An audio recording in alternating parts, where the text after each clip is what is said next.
केंद्र सरकार का हालिया आदेश जो अफगानिस्तान, पाकिस्तान और बांग्लादेश से 2024 तक आए धार्मिक अल्पसंख्यकों को पासपोर्ट या वीजा के बिना भारत में रहने की अनुमति देता है, मानवाधिकार और मानवीय दृष्टि से एक महत्वपूर्ण कदम माना जा सकता है। गृह मंत्रालय ने स्पष्ट किया है कि हिंदू, सिख, बौद्ध, जैन, पारसी और ईसाई समुदाय के वो लोग जो धार्मिक उत्पीड़न या डर के कारण भारत आए और 31 दिसंबर 2024 तक प्रवेश कर चुके हैं, अब वैध दस्तावेजों की अनिवार्यता से मुक्त रहेंगे। ये नीति मूल रूप से नागरिकता संशोधन अधिनियम 2019 और हाल ही में लागू हुए आव्रजन एवं विदेशी नागरिक अधिनियम 2024 की धारा के तहत आती है। इससे पहले 2014 तक आए अल्पसंख्यकों को नागरिकता के लिए पात्र माना जाता था, लेकिन नया आदेश इस सीमा को बढ़ाकर 2024 तक कर दिया गया है।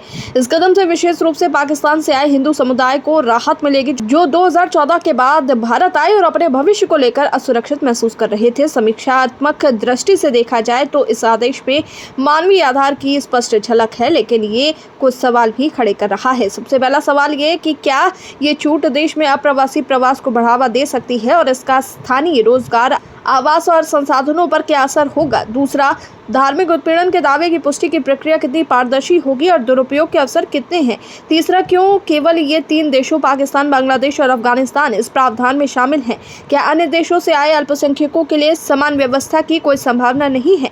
नेपाल और भूटान के मामले में सरकार ने पहले से ही मौजूद नियमों को बरकरार रखा है। इन देशों के नागरिकों को भारत आने जाने या यहाँ रहने के लिए पासपोर्ट और वीज़ा की आवश्यकता नहीं है, बशर्ते वो सीधे सीमा मार्ग से प्रवेश करें। हालांकि चीन, पाकिस्तान, हांगकांग या मकाओ से आने पर पासपोर्ट अनिवार्य होगा।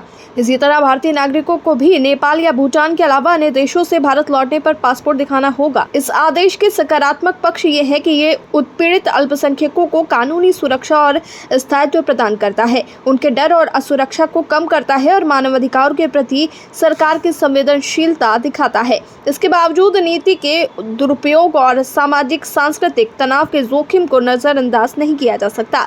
प्रशासनिक प्रक्रियाओं की पारदर्शिता और निगरानी तंत्र की मजबूती ही तय करेगी कि इस आदेश का लाभ वास्तविक रूप से जरूरतमंदों तक पहुंचे। सवाल उठते हैं, क्या इस आदेश के बाद भारत में अप्रवासी प्रवासियों की संख्या में अचानक वृद्धि होगी। क्या राज्य सरकारें इस बदलाव के लिए तैयार हैं, और सबसे अहम, क्या ये नीति सामाजिक समरसता और स्थानीय सुरक्षा के दृष्टिकोण से संतुलित है। ये वो मुद्दे हैं जिन पर नीति के प्रभाव का मूल्यांकन करना अत्यंत आवश्यक होगा।